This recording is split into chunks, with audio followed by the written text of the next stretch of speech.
5월달을 시작하면서 저희들이 잠언서 말씀을 묵상하기 시작했는데 어느덧 한 달이 훌쩍 지나가고 이제 6월달이 되었습니다. 이제 조금 한 4번만 저희들이 더 잠언서를 묵상하면 이제 잠언서를 다 마치게 됩니다. 저희들이 잠언서를 처음 묵상하기 전과 2달 동안 잠언서를 묵상한 이후에 저희들이 잠언서를 대하는 그 태도나 자세나 모습은 저는 확실히 달라져 있으리라고 생각을 합니다. 왜냐하면 그 전까지는 우리가 잠언서를 표면적으로 알았다면 이제는 잠언서를 조금 더 깊이 알 수 있는 그런 계기가 되지 않았을까 생각합니다. 오늘 본문 내용도 그와 비슷한 내용이 기록되어 있는 것 같습니다. 저는 잠언서를 5월 첫 주부터 설교를 하면서 계속해서 일관되게 제가 드렸던 말씀이 있습니다. 그것은 뭐냐 하면 이 잠언서라고 하는 성경은 사람을 세상적으로 지혜롭게 만들기 위해서 기록된 책이 아니라고 제가 말씀드렸습니다. 그런데 어려운 게 뭐냐 하면 잠언서를 그냥 글자로 쓰인 대로만 읽다 보면 그렇게 이해할 수밖에 없다는 것이 문제고 함정이라는 사실입니다. 그런데 하나님께서는 그러한 의도로 저희들에게 잠언서를 주시지 않으셨습니다. 비단 이것은 잠언서에만 해당되는 게 아닙니다. 성경 66권 전체, 잠언서를 포함한 66권 전체가 그 성경을 읽었을 때에 보다 똑똑한 사람, 세상을 살아가는 현명한 지혜, 그것이 기록된 것이 아니라는 사실입니다. 하나님께서 저희들에게 성경 66권을 허락하신 이유는 그 성경을 통해서 너희들은 예수 그리스도와 십자가의 복음과 하나님 나라와 영생이 무엇인지를 발견하게 하기 위해서 저희들에게 성경 66권을 주셨던 것입니다. 저희들이 성경 66권을 통해서 이걸 깨닫지 못하면 사실은 조금 많은 시간을 낭비한 게 아닌가 그런 생각이 듭니다. 저희들은 성경 66권, 특별히 잠언서 부분을 읽을 때에 반드시 그 내용을 통해서 십자가 복음과 생명을 발견하셔야만 하는 것입니다. 그런데 문제는 일반적으로 이 잠언서를 읽었을 때에 그 내용 속에서 십자가 복음과 생명을 발견하고 깨닫는 것이 너무나 힘들다라는 사실입니다. 여기에는 여러 가지 이유가 있겠지만 사실은 하나님의 숨은 의도가 있습니다. 모든 사람들로 하여금 그냥 그 글을 읽었을 때에 그 글을 통해서 십자가 복음이나 아니면 생명에 대한 것을 깨닫도록 허락하신 것이 아니라 사람들로 하여금 약간 조금 편하게 얘기하면 현혹되도록 겉으로 읽을 때는 이렇게 보이지만 실제로 그 속에는 다른 내용이 있는 이런 하나님의 의도가 있었다는 것입니다. 이건 제 얘기가 아니고 하나님께서 구약 시대에도 여러 번 사용했던 방식이고 예수님께서 신약 시대를 사실 때에도 직접 말씀하시지 않고 항상 비유를 들어서 말씀하셨다는 것입니다. 그 이유는 동일합니다. 예수님께서도 이 말씀을 직접 하셨고 하나님께서는 이사야 선지자에게 이 언급을 해 주었습니다. 하나님께서 이스라엘 백성들이 범죄하고 타락했을 때에 그들을 돌이키라고 부를 때에 선지자 이사야를 불렀습니다. 이렇게 말씀하셨습니다. 이사야서 6장 8절에서 12절 말씀. 내가 또 주의 목소리를 들으니, 이사야입니다. 주께서 이르시되 내가 누구를 보내며 누가 우리를 위하여 갈고 하시니 그때에 내가 이사야가 이르되 내가 여기 있나이다 나를 보내소서 하였더니 여호와께서 이르시되 가서 이 백성에게 이르기를 너희가 듣기는 들어도 깨닫지 못할 것이요 보기는 보아도 알지 못하리라 하여 이 백성의 마음을 둔하게 하며 그들의 귀가 막히고 그들의 눈이 감기게 하라. 염려하건대 그들이 눈으로 보고 귀로 듣고 마음으로 깨닫고 다시 돌아와 고침을 받을까 하노라 하시기로 내가 이르되 주여 어느 때까지니까 하였더니 주께서 대답하시되 성읍들은 황폐하여 주민이 없으며 가옥들에는 사람이 없고 이 토지는 황량하게 되며 여호와께서 사람들을 멀리 옮기셔서 이 땅 가운데에 황폐한 곳이 많을 때까지니이다. 하나님과 이사야가 한 대화의 내용입니다. 하나님께서는 이스라엘을 회복시키기 위해서 이사야라는 선지자를 불렀는데 불러서 하시는 말씀이 누가 나를 위해 갈고 그랬더니 이사야가 그 말을 듣고 하나님 제가 여기 있나이다 제가 가겠습니다 라고 대답을 했을 때에 하나님께서 해주셨던 말씀이 조금 의아한 내용이 기록되어 있습니다. 네가 그들에게 가서 이르기를 말할지라도 그들은 듣기는 들어도 깨닫지 못할 것이고 보기는 보아도 알지 못할 것이다. 이런 말을 해주는 겁니다. 말이 안 맞지 않습니까? 누가 갈고 그래놓고 내가 간다 그랬더니 하나님께서 하시는 말씀이 네가 가서 전해도 그들 못 알아들을 거다. 이렇게 말을 합니다. 더 심각한 문제는 그것이 아니라 그 다음 절에 나와 있는 이 백성의 마음을 둔하게 하며 그들의 귀가 막히고 그들의 눈이 감기게 하라. 염려하건대 그들이 네 말을 듣고 깨달을까 두렵다. 하나님께서 그렇게 말씀하셨습니다. 이 말의 의미는 그들을 못 깨닫게 하겠다라는 말입니다.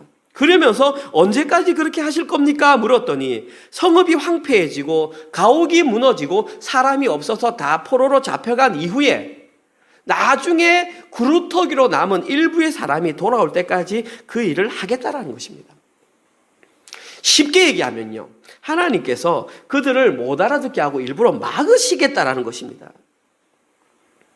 여러분들은 지금 이 내용을 지금까지 수없이 많은 이사야 설교를 들으셨을 텐데 이 내용을 어떻게 이해하고 넘어가셨습니까? 그냥 우리는, 저도 마찬가지지만 누가 갈고 했을 때 주여 내가 여기 있나이다, 제가 가겠습니다. 그럼 우리도 하나님 앞에서 내가 간다고 선언합시다. 우리가 그렇게 헌신하는 자가 되어야 됩니다. 이렇게 아마 많이 배우셨을 것입니다. 그런데 하나님의 의도는 그것이 아니었다는 것입니다.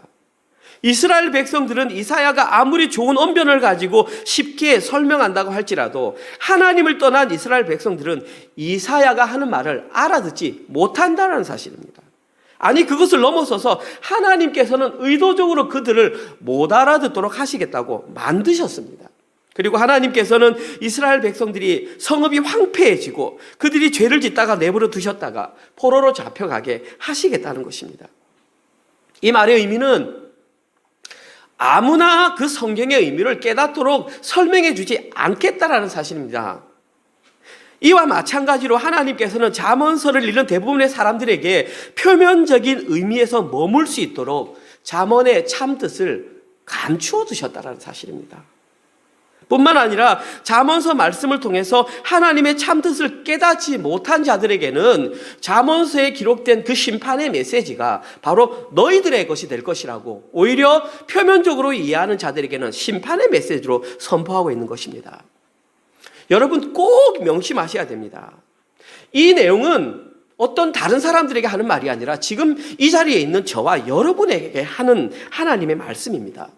여러분들이 비록 지금 이 자리에 나와 있어서 저를 통하여 이 설교를 듣는다 할지라도 오늘 본문에 기록된 내용을 단순히 표면적인 내용으로만 보고 이해하신다면 어쩌면 그분에게는 오늘 본문 내용이 심판의 메시지가 될 수 있다는 사실입니다. 따라서 저희들은 오늘 본문 한 절 한 절을 통하여서 생명을 살리는 그 진리와 복음을 꼭 발견하시고 돌아가셔야 합니다. 제가 최대한 천천히 우리 은혜가 알아들을 수 있도록 최대한 천천히 차근차근 한번 설명을 해보겠습니다.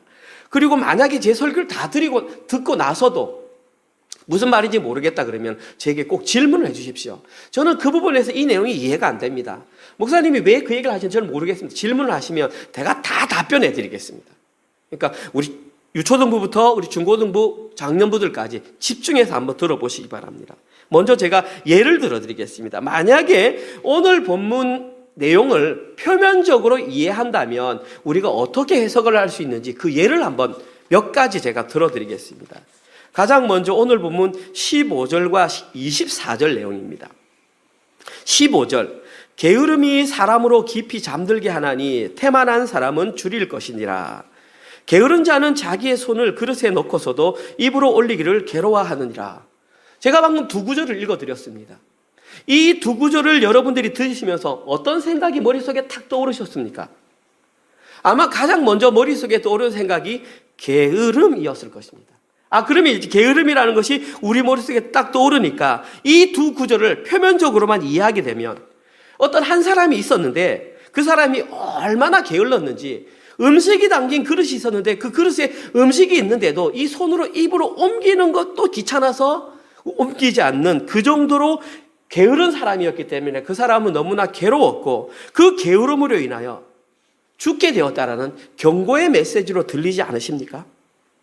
다시 말해서 하나님께서는 이와 같은 게으른 사람들을 너무나 싫어하니까 저희들은 게으른 사람이 아니라 부지런한 사람이 되어야 한다. 이렇게 들리지 않으십니까? 예, 표면적으로 보면 그렇게 보입니다. 또 다른 예를 들어드리겠습니다. 오늘 17절. 가난한 자를 불쌍히 여기는 것은 하나님 여호와께 구워드리는 것이니 그의 선행을 그에게 갚아주시리라. 여기에서 가장 먼저 떠오르는 단어는 뭡니까? 아마 가장 먼저 떠오르는 단어가 가난한 사람을 함부로 대해서는 안 된다. 그 사람들을 불쌍히 여겨야 한다. 이렇게 아마 와닿았을 것입니다. 하나님께서는 그렇게 가난한 사람들을 불쌍히 여기는 사람들의 행위를 기억하시고 나중에 다 갚아주실 것이다. 그러니까 저희들도 살아가다 보면 주변에 가난한 사람이 있을 때 그들에게 찾아가서 선행을 베풀면 하나님께서 다 갚아주실 것이다. 표면적으로 보면 이렇게 이해할 수 있습니다. 또 다른 예가 19절 말씀입니다. 노하기를 맹렬히 하는 자는 벌을 받을 것이니라. 네가 그를 건져주면 다시 그런 일이 생기리라. 여기에서 가장 먼저 눈에 들어온 단어는 맹렬히 화를 내는 것일 것입니다. 그러면은 누구나 표면적으로 읽으면 이렇게 합니다. 오늘 본문은 맹렬히 화를 내는 자는 사람에게서 반드시 벌을 받을 것이기 때문에 저희들은 화가 나는 상황이 있어도 맹렬히 화를 내면 안 되고 참아야 한다. 그리고 그런 상황 속에서도 참고 견디는 것이 올바른 모습이다. 이제 우리는 이렇게 이해하고 읽을 수 있는 것입니다. 다음으로 25절과 29절 말씀입니다. 거만한 자를 때리라. 그리하면 어리석은 자도 지혜를 얻으리라. 명철한 자를 견책하라. 그리하면 그가 지식을 얻으리라. 심판은 거만한 자를 위하여 예비된 것이요 채찍은 어리석은 자의 등을 위하여 예비된 것이니라. 여기에 가장 공통적으로 떠오르는 단어는 거만함입니다. 그렇죠? 그럼 이 거만함은 이 두 구절을 섞어서 가장 쉽게 설명을 한다면 만약에 저희들이 거만해서도 안 되지만 저희들의 자녀들이 거만한 모습을 보이면 그 등을 때려서라도 그의 거만함을 고쳐야 그가 올바른 사람이 될 수 있다. 이렇게 이해가 되지 않으십니까? 마지막으로 26절과 27절입니다. 아비를 구박하고 어미를 쫓아내는 자는 부끄러움을 끼치며 능욕을 부르는 자식이니라. 내 아들아, 지식의 말씀에서 떠나게 하는 교훈을 듣지 말지니라. 여기에는 자녀를 올바로 양육하는 그런 가르침으로 들리시지 않으십니까? 특별히 아버지를 구박하고 어머니를 쫓아내는 못된 아들, 그런 아들을 훈계하는 내용으로 보입니다. 그리고 이러한 모습은 사실은 세상에도 존재해서는 안 되는 것인데 성경에 지금 이런 내용이 기록되어 있다는 것입니다. 따라서 저희들은 이러한 내용을 읽으면서 표면적으로 볼 때에 너희들은 절대로 부모님을 함부로 대해서는 안 되며 우리의 자녀들에게도 부모 공경하는 것을 잘 가르쳐야 한다. 이렇게 해석이 되지 않으십니까? 자, 여러분이 한번 여쭤보겠습니다. 제가 방금 오늘 본문에 등장하는 몇 개의 구절들을 뽑아서 이렇게 표면적으로 설명을 해드렸습니다. 자, 이 구절이 어떻게 와닿으십니까? 늘 이런 식으로 설교를 들어왔었기 때문에 전혀 부담감이 없으시다면 한번 다시 생각해 보셔야 됩니다. 제가 말씀드리지만 이 본문을 이렇게 읽으셔도 별 상관은 없습니다. 나쁜 글이 아니기 때문에. 그러나 하나님께서는 이 성경 66권을 우리에게 주신 이유는 우리로 하여금 그런 사람이 되도록 만들기 위해서 주신 책이 아니라는 사실입니다. 만약에 오늘 본문을 그렇게만 읽었다면 오늘 본문의 내용을 30% 아니 어쩌면 10%도 이해하지 못한 게 되는 것입니다. 오늘 본문은 그것을 위해서 기록된 것이 아니라는 사실입니다. 제가 오늘 설교를 시작하며 서두에서도 말씀드렸지만 하나님께서는 성경 66권을 우리에게 윤리적인 가르침을 주기 위해서 주신 것이 아니라는 사실입니다. 성경을 읽으면서 십자가 복음과 하나님 나라와 영생에 관한 내용을 이해해야만 그 내용을 올바로 알아들은 것이고 성경은 바로 그러한 내용을 가르쳐주는 구원의 책이라는 사실입니다. 따라서 저희들은 오늘 본문 이 잠언서 읽었던 내용을 통해서도 하나님 나라와 십자가 복음과 영생을 발견하셔야만 오늘 본문 내용을 제대로 이해하고 돌아가시는 거라는 것입니다. 다시 말해서 오늘 본문 말씀을 통해서 지금 이 시간을 통해서 그동안 몰랐던 사람들 중에는 진리를 깨닫고 다시 살아나는 역사가 일어나야 오늘 이 성경 구절이 제 역할을 제대로 감당하는 것입니다. 제가 이 내용을 조금 더 과장해서 한번 설명드려 보겠습니다. 혹시 불쾌하시다면 용서해 주시기 바랍니다. 만약에 오늘 저희들이 읽었던 이 내용을 가지고 생명에 상관없이 그냥 윤리적인 가르침으로만 듣기를 원하신 분들이 계시다면 그런 분은 이 자리보다는 근처에 있는 성당이나 절을 찾아가시는 것이 더 편하실 것입니다. 왜냐하면 그곳에 가시면 사람들이 더 잘 살 수 있는 방법, 사람들이 더 유익해질 수 있는 좋은 덕담들을 더 많이 해주기 때문입니다. 심지어 그 중에 어떤 한 장소에는 마음의 상처를 깊이 받았는데 사람들을 모아놓고 마음 수련회라는 것을 합니다. 그 마음 수련회를 통해서 마음의 안정을 찾아주는 곳도 있다고 합니다. 한 예를 들면 그 장소, 지금은 그렇게 못하는데 과거에는 그분을 모셔다 놓고 증문즉답이를 합니다. 저기서 뭐 이런 거는 부부관계가 어떤데 어떻게 살아야 합니까? 이러면은 여기서 그분의 이름은 제가 말하지 않겠습니다. 개인 프라이버시니까. 그분이 그때는 이렇게 하면 됩니다. 그러면 마음의 평안을 얻었습니다. 이렇게 하는 사례가 굉장히 많이 있습니다. 그 자리에서 질문하면 즉시 거기에 대한 해답을 던져주는 그러한 곳이 있습니다. 그곳에 가시면 교회에서 설교를 듣는 것보다 훨씬 더 시원시원한 대답을 얻으실 수가 있습니다. 그런데 여러분은 지금 이 자리에 왜 앉아 계십니까? 그것은 바로 이 자리가 생명과 관련되어 있는 자리라는 걸 아시기 때문입니다. 그렇다면 이 설교 시간을 통해서 십자가 복음과 하나님 나라와 영생에 관한 것을 배우고 돌아가셔야죠. 그렇지 않고 마음의 평안과 안정만 누리길 원한다면 이 자리에는 지루하고 따분한 자리가 될 수밖에 없다라는 사실입니다. 다시 한번 말씀드리지만 오늘 본문 내용은 저희들이 이 땅에서 좀 더 나은 사람이 되어서 보다 행복하게 살기 위한 방법이 제시되어 있지 않습니다. 오늘 본문에는 죄로 인해 죽었던 우리의 죽은 영혼이 살아나는 그 생명의 역사가 오늘 본문에 기록되어 있습니다. 따라서 저희들은 오늘 본문을 통해서 그 감추어진 생명의 복음을 발견하시고 돌아가야 하는 것입니다. 제가 최대한 쉽게 한번 풀어보겠습니다. 오늘 본문에서 가장 중심이 되는 구절은 22절과 23절입니다. 먼저 22절 말씀 함께 읽어보겠습니다. 제가 먼저 읽겠습니다. 사람은 자기의 인자함으로 남에게 사모함을 받느니라. 가난한 자는 거짓말하는 자보다 나으니라. 23절. 여호와를 경외하는 것은 사람으로 생명에 이르게 하는 것이라. 경외하는 자는 족하게 지내고 재앙을 당하지 아니하느니라. 이 내용만 읽어서는 도대체 여기서 어떻게 십자가 복음과 생명과 하나님 나라와 영생을 발견할 수 있는가 여러분들이 고민을 하셔야 됩니다. 그래서 잘 안 보이지 않습니까? 그래서 저 같은 사람이 필요한 것이죠. 저도 여러 번 읽고 많이 읽었습니다. 그러면서 느껴지는 게 뭐냐면 여기에 기록된 22절 전반부 사람은 자기의 인자함으로 남에게 사모함을 받느니라. 이 문구는 해석하기가 굉장히 어려운 문구입니다. 아주 난해한 구절 중에 하나입니다. 방금 우리가 읽었던 이것은 한글 개역 개정입니다. 이 한글 개역 개정에는 이 본문을 사람은 자기의 인자함으로 남에게 사모함을 받게 된다 이렇게 번역을 했습니다. 이것은 의역입니다. 의역. 의역이 뭐냐 하면 원어를 그 사람의 생각을 집어넣어서 자기 생각으로 번역한 것을 의역이라고 합니다. 이것을 제가 좀 쉽게 설명하면 이렇습니다. 사람은 자기 속에 있는 인자함을 다른 사람들에게 나타내 보임으로 다른 사람들로부터 사랑을 받을 수 있게 된다. 이런 의도로 지금 한글 개역 개정은 번역을 했던 것입니다. 다시 말해서 사람들은 항상 그들의 마음속에 인자함을 품고 있어야만 때에 따라서 그 인자함이 적절하게 드러나기 때문에 다른 사람들로부터 옳은 사람이다, 인정을 받을 수 있다 이렇게 번역을 했던 것입니다.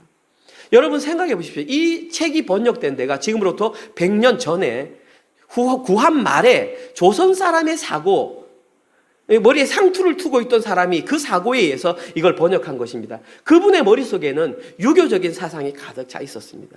그 근거로 지금 이걸 해석한 겁니다. 그런데 현대에 이제 새롭게 이 내용을 번역한 쉬운 성경이라고 있습니다.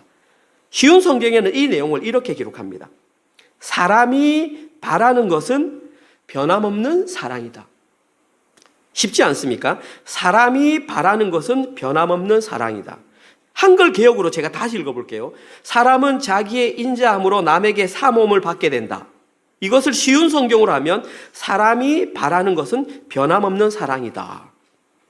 그러면 쉬운 성경은 왜 이렇게 번역을 했을까요? 그 자기 마음대로 번역하면 안 되잖아요. 쉬운 성경이 이렇게 번역한 이유는 원어에 이렇게 기록되어 있기 때문입니다.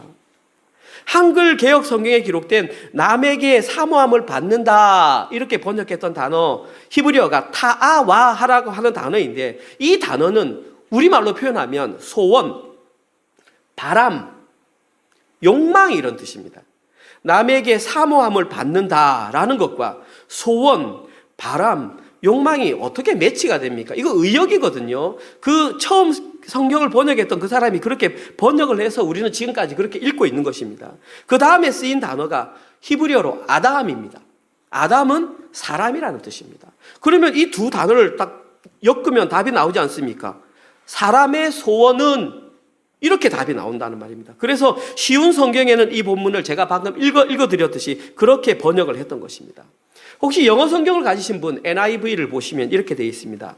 What a man desires is unfailing love 이렇게 되어 있습니다. 사람이 원하는 것은 끊임없는 사랑이다.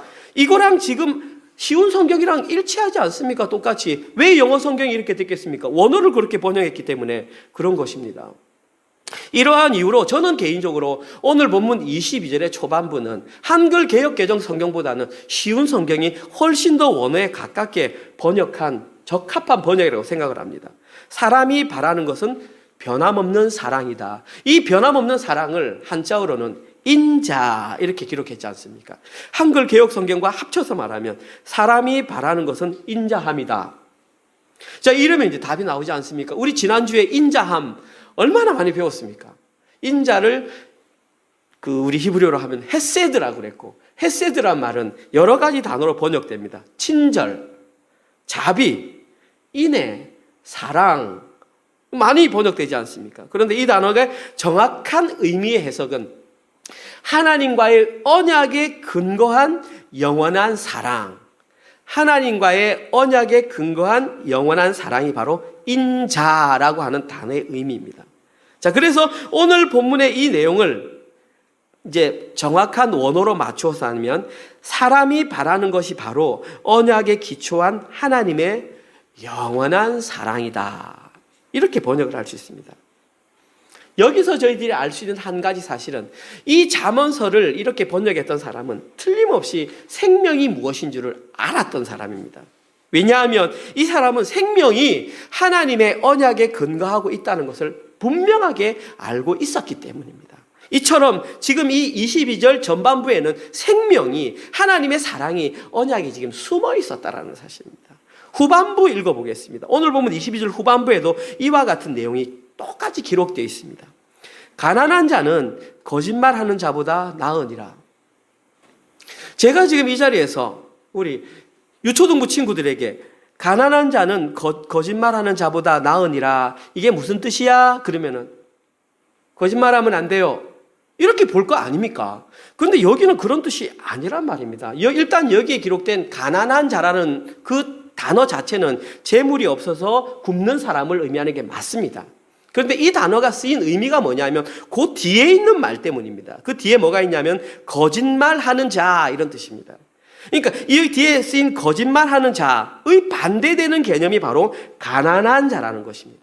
그러면 여기에 기록된 거짓말하는 자의 의미가 뭐냐 하면 이 사람은 앞에 있었던 인자를 행하지 않는 사람입니다. 다시 말해서 하나님의 언약에 근거한 그 인자함을 행할 마음이 없는 사람을 오늘 본문에는 거짓말하는 사람이라고 했습니다.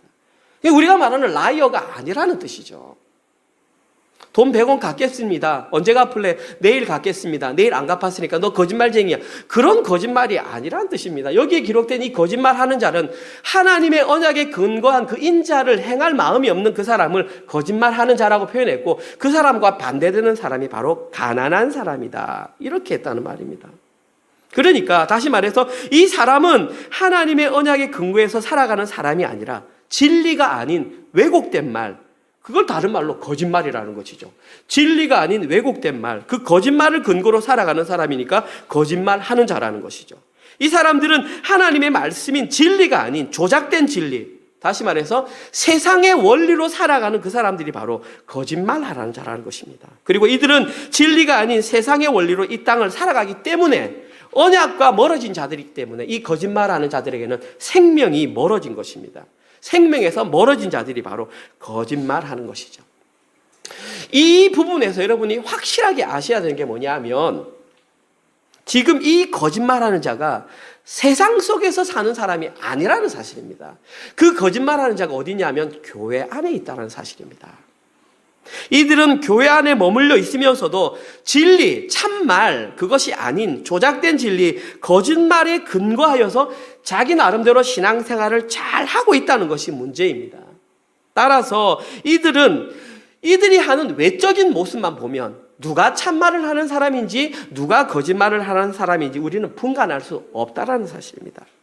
그러나 이들이 아무리 그럴싸한 모습으로 교회 안에 머물러 있다 할지라도 예수님께서 이 땅의 최후의 심판 구주로 오시는 날 그들은 모두 다 지옥으로 떨어질 자들입니다. 여기에 대한 근거 구절이 바로 뒷부분 동사에 있습니다. 여기에 기록된 뭐뭐보다 나으니라 라고 하는 이 히브리어 단어가 놀라지 마십시오. 토브입니다. 어저께 큐티하신 분들은 저희 아내가 저한테 질문하더라고요. 성경을 들고 쫓아와가지고 여보 이거 당신 잘못한 거 아니야. 어제 본문 8절에 복을 얻느니라 라는 하는 단어가 토브였거든요. 여보 이거 잘못한 거 아니야. 성경에 그렇게 돼 있어. 히브리어 봐봐. 제가 보여줬지 않습니까? 히브리어로 토브라고 하는 말은 좋다, 선하다 이런 뜻입니다. 그런데 지금 그것을 오늘 한글 성경에는 나으니라, 가난한 사람이 거짓말하는 사람보다 낫다 아니라는 말입니다. 여기서는 선하다, 좋다라고 해석을 해야 됩니다. 따라서 이 부분을 원어에 맞게 다시 해석해 보면 자신의 삶을 통하여 하나님의 언약에 근거한 인자함을 드러내려고 하는 가난한 그 사람이 조작된 진리로 살아가는 부자보다 선하다, 좋다 이런 뜻입니다. 하나님께서 무엇인가를 향하여 선하다, 좋다라고 말한 것은 너 합격이야 이 말입니다.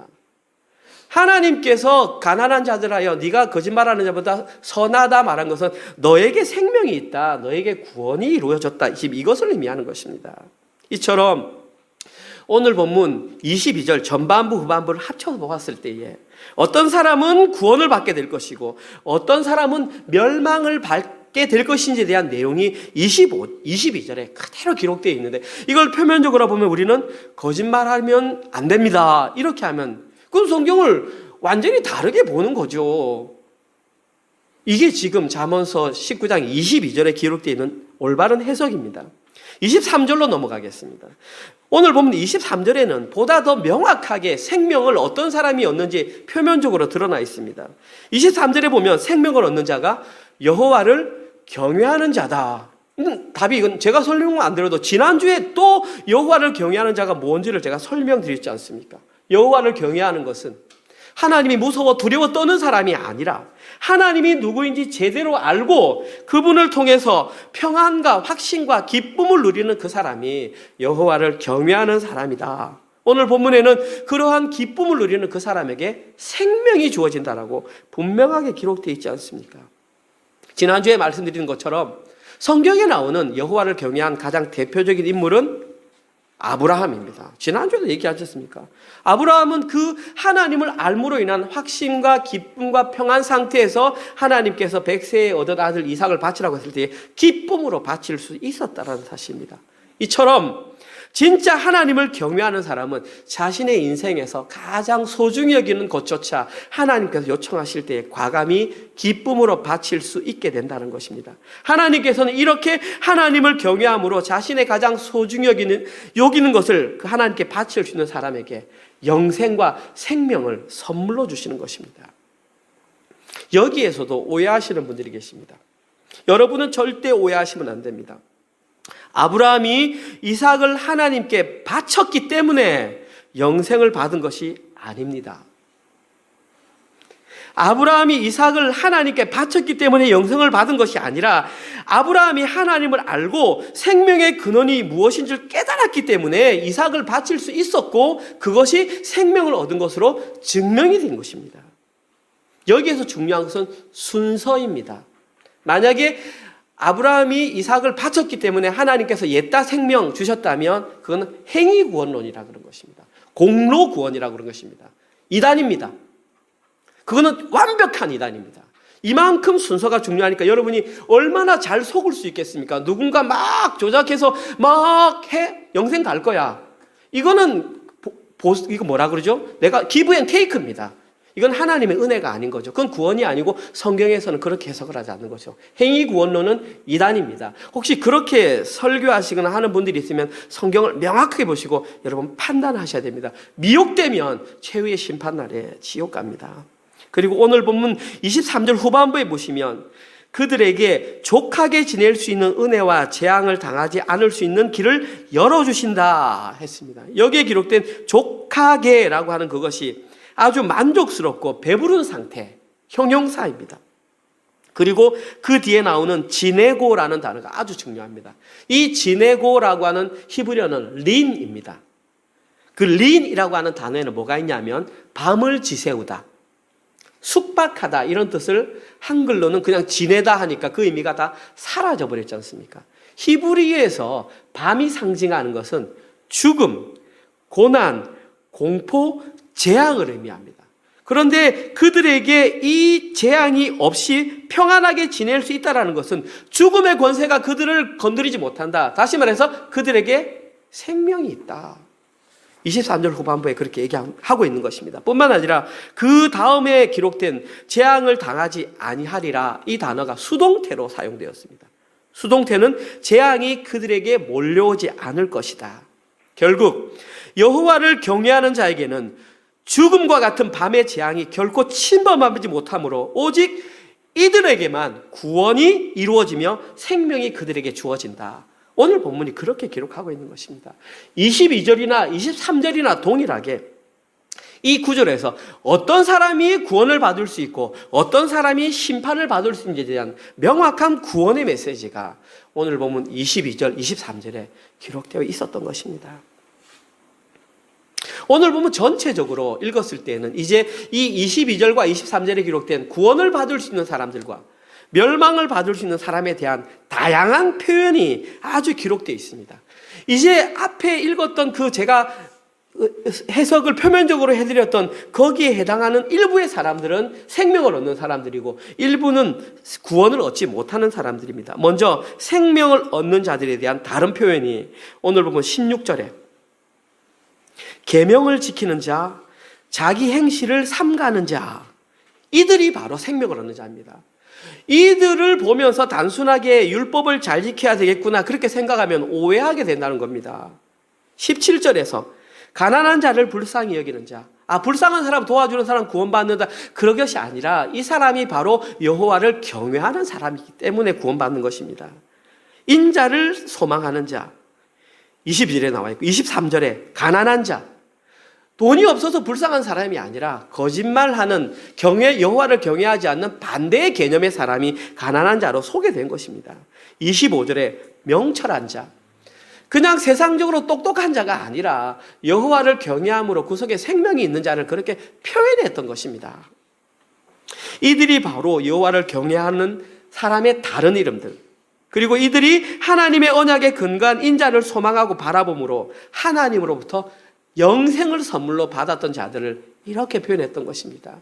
이 시간 이후로 잠언서를 읽을 때 이런 글들이 나오면 이 사람은 이걸 거야 판단하지 말라는 얘기입니다. 거기에 어떤 생명이 있을까를 보고 여러분이 읽으셔야죠. 반대로 하나님을 경외하지 않고 조작된 진리를 사모하는 마음이 없는 거짓말하는 자들에 대한 표현이 오늘 보면 15절에 게으른 사람, 나태한 사람 이렇게 기록되어 있습니다. 이 사람은 부지런하지 않는 사람이 아니고요. 여호와를 경외하지 않으므로 인자함이 없는 사람을 그렇게 표현한 겁니다. 16절에서 자기 행실을 삼가하지 않는 사람, 19절에서 노하기를 맹렬히 하는 사람, 화 자주 내는 사람 아닙니다. 걱정하지 마십시오. 화 자주 내는 사람, 나 화내는 것 때문에 지옥 가는 거 아니야. 그거 아닙니다. 이 표현했을 뿐입니다. 드러나는 것이죠. 22절에 거짓말하는 사람, 우리가 생각하는 그런 라이어 아닙니다. 24절에 게으른 사람, 25절에 거만한 사람, 어리석은 사람, 26절에 아비를 구박하고 어미를 쫓아내는 사람. 단순한 불효자를 말하는 게 아닙니다. 그들이 하나님을 경외함이 없기 때문에, 인자가 무엇인지 모르기 때문에 그들의 삶에서는 자기 눈에 있는 부모조차도 함부로 대한다라는 그런 말입니다. 저희들은 이걸 읽으면서 그러면 여호와를 경외하는 사람, 인자가 무엇인지 아는 사람은 어떻게 살아야 하는지 여러분들이 마음속으로 하나씩 쌓아가셔야 되는 것입니다. 여기에 기록된 이 사람들은 모두 한결같이 여호와를 경외하지 않고 언약에 기초한 하나님의 영원한 사랑인 그 인자를 소망하지 않는 사람들입니다. 이들의 삶의 모습을 보면 아주 다양하게 나타날 수 있지만 이들은 결국 한결같이 최후의 심판날에 동일한 모습으로 드러나게 될 것입니다. 예수님께서 최후의 심판자로 마태복음 25장에 오실 때에 이들은 분명하게 염소의 자리에 서게 될 자들입니다. 그리고 이들이 가지는 또 다른 한 가지 공통점이 뭐냐 하면 이들은 말했지만 조작된 진리, 거짓말에 익숙해 있다는 것입니다. 그러나 여호와를 경외함으로 생명을 얻는 자들의 입에는 공통적으로 참말, 진리가 그 입에 머물러 있다는 것입니다. 그래서 오늘 본문에 진리가 기록되어 있다는 것입니다. 여러분, 진리가 무엇일까요? 진리는 예수 그리스도입니다. 요한복음 14장 6절입니다. 예수께서 이르시되 내가 곧 길이요 진리요 생명이니 나로 말미암지 않고는 아버지께로 올 자가 없니라. 다시 읽겠습니다. 예수께서 이르시되 내가 곧 길이요 진리요 생명이니, 그 진리 대신 예수님께만 생명이 있다고 예수님 스스로 말씀하셨습니다. 이제 진리가 되신 예수님을 통하여 새 생명을 얻게 된 우리, 진리를 얻게 된 우리, 여호와를 경외한 우리, 하나님의 언약에 근거한 인자를 아는 우리는 어떠한 삶을 살아야 할지 이제 우리는 그때의 삶으로 드러나야 되는 것입니다. 이것을 모르고 아무리 선하게 행동해봐야 그것은 자기 영광을 위한 자기 의일 뿐입니다. 아무리 많은 자기 의를 행해도 하나님께서는 하나도 카운트해 주지 않으십니다. 그런데 여호와를 경외하는 마음과 하나님의 언약에 근거한 인자함에 있는 그 마음으로 생명을 얻은 상태에서 하는 그 행위들, 하나님께서 하나하나 다 기억해 주신다는 것입니다. 바로 그러한 자들이 살아가는 삶의 원리가 십자가의 원리인 것입니다. 그래서 저희들은 우리의 일상의 삶을 통해서 십자가의 원리가 드러나야 하는 것입니다. 예수님께서는 자기의 삶을 통해서 십자가의 원리가 무엇인지를 아주 잘 보여주셨습니다. 첫 번째, 예수님께서 보여주신 십자가의 원리는 낮아짐입니다. 두 번째, 예수님께서 보여주신 십자가의 원리는 섬김입니다. 세 번째, 예수님께서 보여주신 십자가의 삶의 원리는 죽임당함입니다.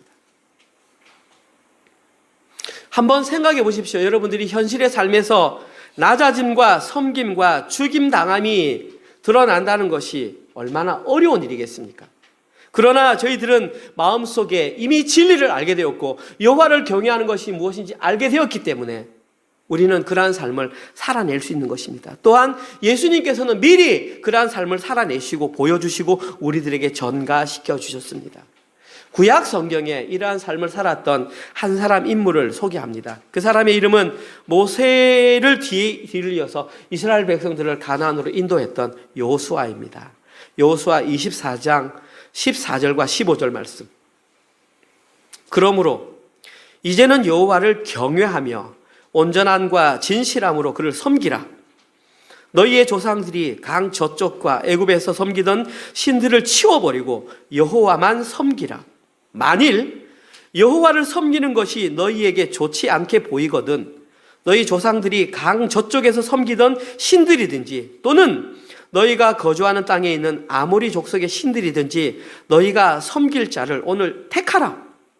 오직 나와 내 집은 여호와를 섬기겠노라 하니. 여호수아가 이스라엘 백성들에게 가나안 땅에 들어가기 직전에 말을 합니다. 너희들이 선택할 일을 하라. 누구를 어떤 신을 섬겨도 상관없다.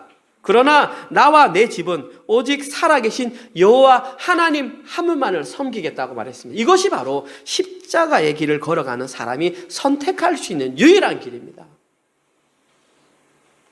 또 한 사람, 신약 시대의 한 사람, 사도 바울을 소개합니다. 사도행전 20장 24절입니다. 내가 달려갈 길과 주 예수께 받은 사명, 곧 하나님의 은혜의 복음을 증언하는 일을 마치려 하면은 나의 생명조차도 귀한 것으로 여기지 아니하노라. 사도 바울은 모든 전도 여행을 다 마치고 예루살렘에 선교 보고를 하러 가야 됩니다. 그런데 많은 사람들이 당신 거기에 가면 죽는다. 지금 당신 죽이려고 하는 사람들이 지금 한계 중대 이상으로 지금 배치되어 있다. 가면 죽는다. 아가보라고 하는 선지자는 자기 끈을 가지고 와서 하나님께서 예언해 주셨다. 손과 발을 묶고 죽게 된다고 했지만 사도 바울이 이렇게 말을 했습니다. 내가 달려갈 길과 주 예수께 받은 사명, 곧 하나님의 은혜의 복음을 증언하는 일에는 나의 생명조차 바치는 것을 아까워하지 않겠다라고 이렇게 말을 했습니다. 이렇게 자신의 실제 삶을 통해서 살아가는 자들이 바로 십자가의 길을 걸어가는 자들입니다. 저는 한 달 동안 잠언서 말씀을 묵상하면서 참 많은 생각을 했습니다. 그 많은 생각들 가운데 제가 내린 결론은 예수 믿으려면 참 제대로 믿자. 진짜 예수 믿으려면 제대로 믿자. 제가 이러한 결론을 내렸습니다. 진짜 제가 잠언서 말씀을 통해서 진리를 깨닫게 되었고 진리가 무엇인지 알게 되었고 새 생명을 얻게 된 자라면 나에게 두려운 것이 무엇이 있겠는가? 그런 생각을 해보았습니다. 지금 이 땅에서 제가 호흡을 하는 동안 이 땅에서 하나님 나라를 살다가 하나님께서 제 목숨을 끊어가는 날 하나님 나라가 연결된다면 내가 이 땅에서 사는 무엇을 두려워하며 내가 무엇에 두려워 떨어야 할 것인가? 저는 그런 생각을 해보았습니다. 그러면서 저는 방금 제가 소개시켜드렸던 여호수아의 삶이나 사도 바울의 삶이 바로 앞으로 내가 걸어가야 될 삶의 모습이구나. 그렇게 생각을 했습니다. 부족하지만 저는 그 길을 걸어가기로 결단을 하고 그렇게 이 자리에 섰습니다. 이제는 여러분들이 선택하실 차례입니다. 여러분들은 어느 길을 걸어가시겠습니까? 여러분이 원하고 싶은 길을 걸어가시면 됩니다. 그러나 하나님께서 원하시는 길이 무엇인지를 아시는 여러분들은 올바른 선택을 하셔야 합니다. 예수님께서 오병이의 기적을 일으키고 사람들이 막 2만 명이 넘는 사람들이 한꺼번에 그 음식을 먹고 너무나 놀란 나머지 예수님을 그들의 왕으로 섬기려고 막 예수님을 다가왔습니다. 예수님은 그들을 떠나서 산으로 도망가셨습니다. 산으로 도망갔다가 사람들이 다 떠난 다음에 배를 타고 다시 다른 곳으로 갔는데 그들이 예수님이 온 곳까지 또 쫓아왔습니다. 그때에 예수님께서 뭐라고 말씀하셨냐면 내가 살아있는 생명의 떡이다. 누구든지 나를 먹는 자는 영원히 살고 나의 피를 마시는 자는 영원히 나와 함께 할 것이라고 그런 말을 했습니다. 그러니까 사람들이 뭐냐면은 그럼 당신이 주는 그 살을 먹으면 우리는 식인종이 되느냐? 이렇게 이해를 하고 있었습니다. 예수님이 하는 말을 하나도 이해하지 못한 표면적으로만 듣는다는 얘기죠. 그 결과적으로 사람들은 계속해서 예수님이 나는 생명의 떡이다라는 것을 반복해서 말하니까 사람들이 한 명, 두 명 다 떠나가기 시작했습니다. 그리고 예수님 주변에는 오직 예수님의 12 제자만 남게 되었습니다. 그때에 예수님께서 12 제자를 향하여 이렇게 말씀하셨습니다. 요한복음 6장 67절 68절 예수께서 12 제자에게 이르시되 너희도 가려느냐? 시몬 베드로가 대답하되 주여 영생의 말씀이 주께 있사오니 우리가 누구에게로 가오리까? 저는 하나님께서 오늘 이 자리에 있는 우리들에게 물으신다고 생각합니다. 진리가 이것이고 진리가 안 사람들이 이렇게 살아야 하는데 너희들은 어떻게 하려느냐? 너희도 가려느냐? 예수님께서 우리에게 묻고 계시는 것입니다. 여러분, 저는 은혜로 교회에 이 교회가 지속되는 한 십자가 복음과 하나님 나라만을 증거할 것입니다. 그리고 저 자신이 먼저 그 십자가의 원리로 이 땅을 살아갈 것을 결심하고 그렇게 선택을 하였습니다. 이제는 여러분들도 보다 분명한 삶의 방향을 선택하실 때가 되었습니다.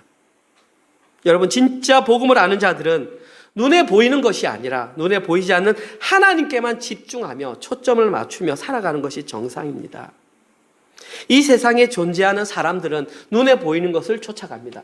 심지어 교회 안에 속해 있다고 하는 사람들조차도 눈에 보이는 것을 향해 쫓아가는 것이 이 시대의 현실입니다. 세상의 모든 교회가 다 그런 길로 간다 할지라도 여러분들은 저와 같은 길을 걸어가셨으면 좋겠습니다. 비록 그 길이 힘들고 좁은 길이라 할지라도 그 길 끝에만 예수님이 서 계시기 때문입니다. 오늘 예배에 참여하신 모든 분들은 잠언서 말씀을 통해서 표면적인 이해만 그치지 마시고 그 이면에 숨겨진 진리를 발견하셔서 여러분의 남은 인생을 세상의 원리가 아닌 십자가의 원리로 살아가시는 모든 분들 되시기를 주님의 이름으로 축원드립니다. 아멘. 그 다음에 찬송가 461장 함께 찬양.